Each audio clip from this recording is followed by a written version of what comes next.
All right. They got more in the store. They still sell it. I'll get some more. Hey, No, I ain't talking about you getting them. I'm just saying, help yourself to anything. I can get it from the store. Okay. Well, let's no problem. Well, this is another episode. Yeah. Okay. Where don't forget to subscribe, like, and share. We gotta get more people. We're almost at 50, Grandpa. Huh? We're almost at 50 subscribers. 50? Yeah. Oh yeah, that good or bad? That's more than we had. Oh, that's good, then. 48. Let me see. We're doing Bud Light Platinum today. Yeah, Bud Brewed Light for the night. 6% alcohol. I'm sure some of you had it. 6%? 6%. Oh, man, we moving up, eh? Yeah, all right. Have we had any 6% alcohol before? I'm sure we've had way more than 6% alcohol. Stuff Uncle Pooh Bear gives us is like 8%. No, I'm talking about since we've been on this thing. Recording? Yeah. Yes. We've had more than 6%? Yeah, I 100% believe that. Oh, okay. We did liquor on the show before, remember? No, I don't remember. It's all right. That's the price you pay for aging, man. You don't remember nothing. Well, you've forgotten more than I've known, so it all works out. I don't know. Some things a little extra chocolate. I've forgotten. Some things I haven't forgotten would like to forget. That's how memory works. The stuff you don't want to remember takes up most of your time. Take up all your time, right? One piece of this chocolate here? No. I just want a piece of chocolate. Yeah, good. That chocolate. A little sugar that kind of gave you that boost. Get you a boost. Yeah. Okay. So it's Bud Light, so I mean we kind of know where we're going, but the Platinum. Yeah. I like Bud Light Platinum. It has a little interesting taste to it. Oh, you had it before? Yeah, I've had it before. We've had it before? No, I've had it before. Okay. I didn't know because I can't even remember what we had and didn't have. I looked, the can didn't look familiar. I said, well, we probably ain't had this before. Let's try it. But I mean, go with that. If you remember it, we probably had it. It's a safer bet. Yeah. But I mean, it's Bud Light. Oh, okay. Do a little smell. Yeah. Boy, it's got a. But I don't know what you about to say with the smell. I said it smells like Bud Light. Yeah. All I know about it is it. I remember I haven't had one of Platinum in a long time, but the taste is it's not bad. I mean, it's got a strength to it, to the smell, So we got to start out. We definitely can't go under 5, with the smell like that. That's. I know it's Bud Light. You might want to. You can start lower than a 5 with Bud Light. Oh yeah. Mm-hmm. Bud Light Platinum.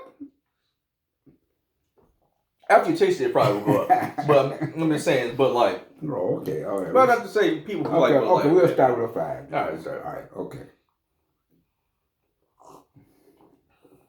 It definitely tastes better than regular Bud Light. Mm-hmm. By a long shot. It does? For me. Yeah, well, the Bud Light is, it's less calorie, Bud Light. Oh, yeah. Less calorie. Mm-hmm.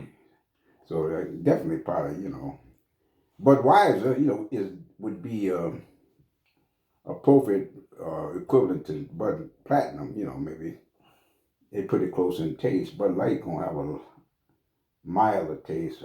Oh yeah, I mean Platinum. There's definitely something extra about it. Yeah. I mean, other than the fact that it's 6% alcohol. Yeah. Okay. I mean, that could just be it, but it tastes better to me. It does. It does. That's good.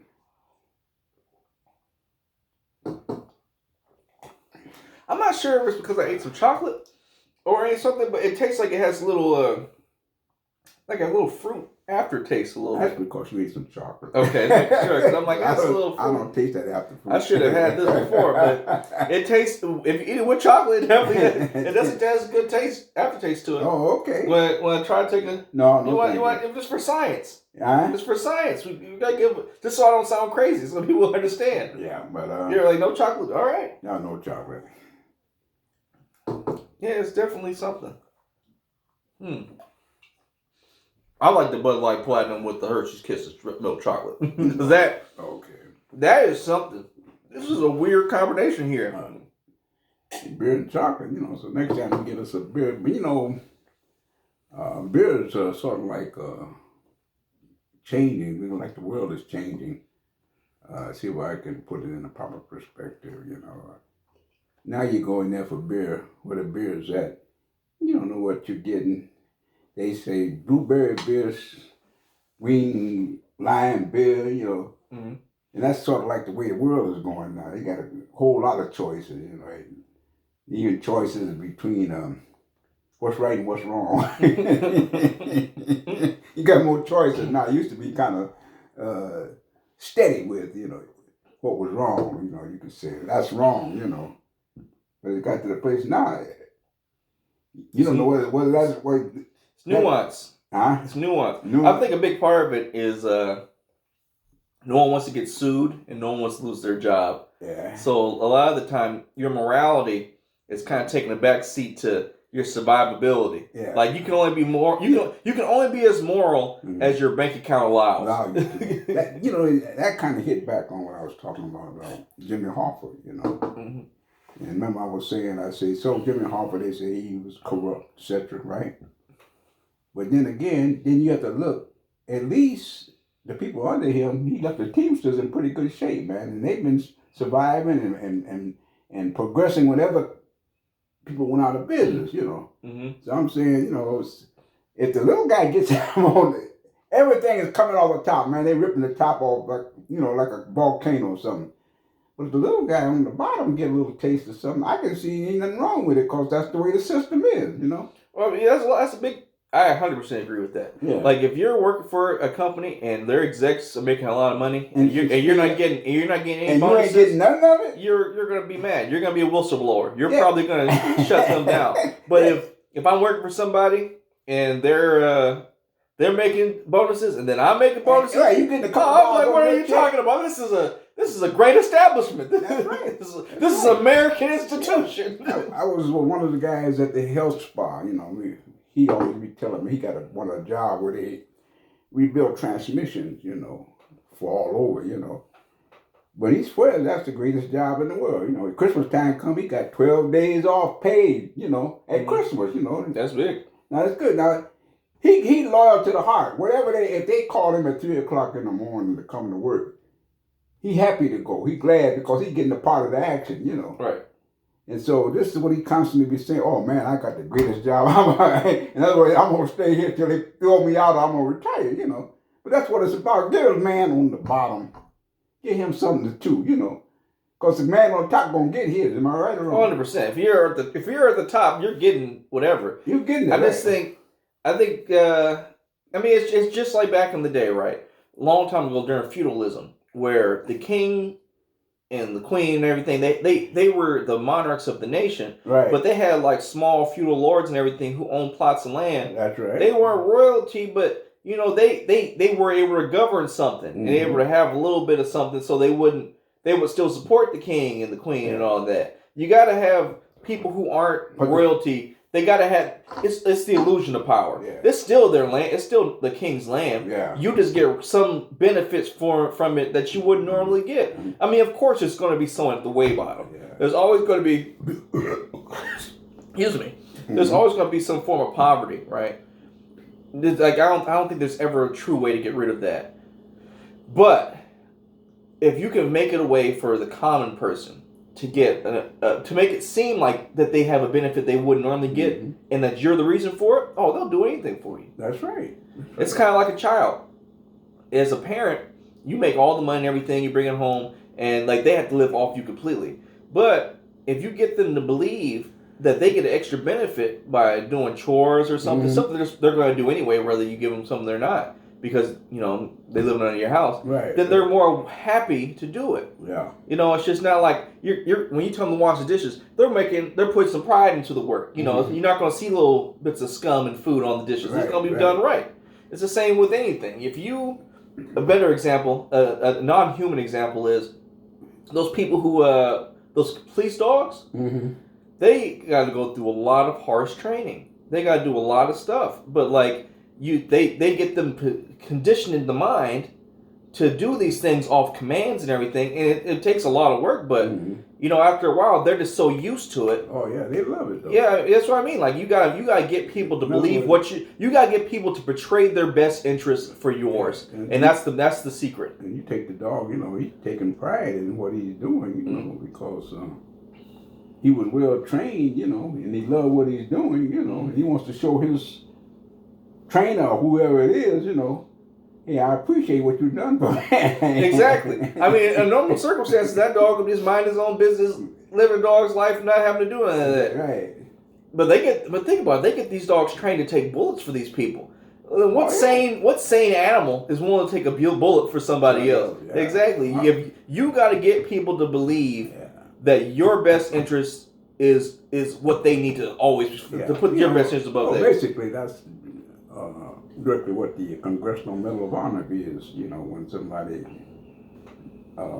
put themselves out front, you know, and take a bullet for one of his comrades, you know, because he could stay behind the brick, you know, right. Instead of running out there and trying to save him or something like that, you know. So he put his, I guess, his friend's best interest, you know, ahead of his. So that gives him that thing where he gets the medal, you know. Well, don't you get money for that too? Like, don't they give you like a lump sum or something? Like, it's not just the medal; you get something else, right? I'm not sure. I'm glad you brought that up. Because I think for Purple Hearts, they get money, don't they? No, I don't think so. I know it's some award. You may can apply for maybe some pension, you know, when you get out. If the injury was serious enough, you know, and they give you 10%, 25% of what, you know, of the total of the I can't even pension, retirement. Well, not it's something. I mean, you know, I know there's if I remember right. Say maybe you got to say if you was wounded and it was a debilitating wound, then you might get 90%. But if you were shot in the foot and the foot was healed, but it still gives you a problem, you may get 10%. You know what I'm saying? As far as, you know, when you get out of the service, you know, so you can go to the VA, you know, 10%, 20%, 50%. They determine, you know, what the wound was worth. So, you know, if you're gonna get shot, make sure it's worth it. Yeah, why not? But the only reason I had brought up about Jimmy Hoffa, and I'm looking too, I'm saying like there's a lot of people being what I'm trying to say. I can't even think anymore. Well, so Jimmy Hoffa, what were we talking about here? We was talking about people committing crimes and getting, you know. Oh, you're probably talking about how Jimmy Hoffa, I think what's happening now. You know, okay. The people now that are getting pardoned, and it was proven because they had a trial, right? And they went to court and they proven that they was guilty, right? Mm-hmm. But the thing about it, I'm saying, did anybody on the bottom get some of that money that they were stealing? Because it's always around money or something, or deals and things. Right. But I'm saying, I could kind of look and say, oh yeah, that's bad, but hey, we got some off of the, you know, with this guy and you don't give you nothing, he gonna rob a bank. Oh yeah, or he steal some bonds, junk bonds and all that stuff. If I help you rob a bank and I don't get nothing for it, I'm telling. Yeah, I was thinking, I'm not challenging the depth of the crime or, you know, or what you should get. I'm just saying though, did the little guy get something? Yeah, I mean, I see your point. I mean, like, for all this corruption, did the common man get his piece? Right. That's what I'm saying. I always go back to Jimmy Hoffa, you know. So he got something off the top, but the little guy got something too, you know. That's what people love. Walked around, and I mean, you can't find a teamster yet, you know, that know the true story of Jimmy Hoffa, that hate him, you know. Why? Because look, what the teamster's still strong, man. It was strong during the war, after the war, you know. So people say, "Hey, I got my share." That's another thing. People love to follow a banner. They want to believe in something bigger than themselves, whether it be a God they believe in, whether it be a government, whether it be just an organization. People love to be a part of something that makes them feel like they're a part of a larger organism. That's just humanity. Oh yeah. People say they're loners, but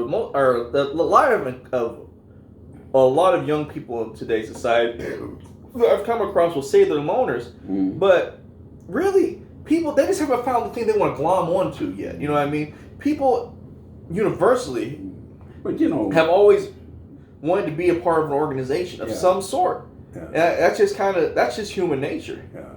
You know, you it's too difficult to be a loner though. There's a few out there. Because if you in step marching this way, here come this guy coming this way by himself, he in big trouble. You know? Exactly. I mean, even think about this. What do you think is more dangerous, a wolf or a tiger? A wolf or a tiger? Yeah. I would say the tiger.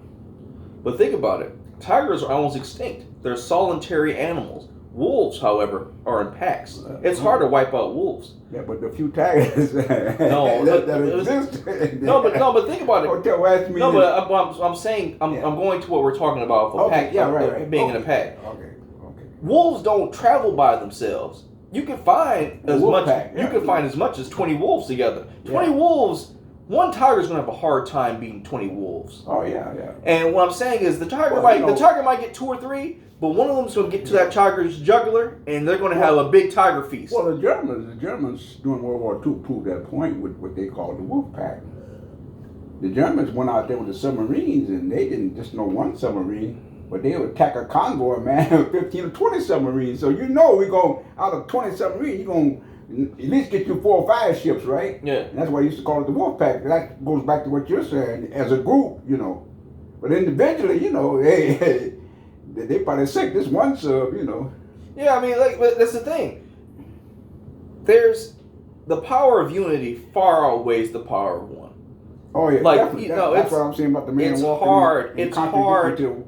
It's hard to wipe out a group of people, because if that group of people put their power and their energy behind an idea, then when one falls, as long as you keep indoctrinating people to your belief system, you'll never completely wipe a person out. And that's the point. That was my allegory about like the difference between a wolf and a tiger. Yeah. Wolves, like I would hazard to put money on it right now that the whole of the tiger species is close to extinction, right? More so than the whole of the wolf species. And the reason I'm saying that is. But your question was what? What's more dangerous, a wolf or a tiger? And I was saying that because of the mentality difference. Yeah. Because tigers only come. If you were to confront a wolf or a tiger, I understand that. I'm saying in terms of what the animal is in and of itself, what its mannerisms are. Yeah. A wolf ain't trying to be by itself. Yeah. A wolf, so the strength of numbers, it's easy to reproduce because you already got your wolves there. Yeah. You don't gotta go looking for them like tigers do. It's It's just the benefits outweigh the cons of having listen what I'm about to say. The pros of perceived freedom. When you're by yourself, you're just like you have freedom of your mind. You have freedom to go where you want for the most part. But it's good for some things, but you need people. You do need people, and I'm not saying just in a romantic sense. I mean, if you want to be a billionaire, someone's got to give you the money. You got to make an item that people want to buy. You need those people to buy your thing. You know what I mean? In anything, you just can't. It's hard to do anything successfully by yourself. People have to. When you're successful, people have to appreciate your success. Mm-hmm. It's not just you. So you just being by yourself. It means next to nothing in the grand scheme of things. Well, unless you're going to share it with somebody. No, that's the other part of it. People think that because you have someone to share some things with at times that you're losing out. Can you speak on that, Grandpa? You know more about this than me. You've been here longer.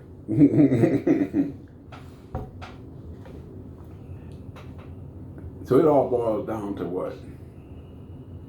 Getting a piece of the pie? I think so.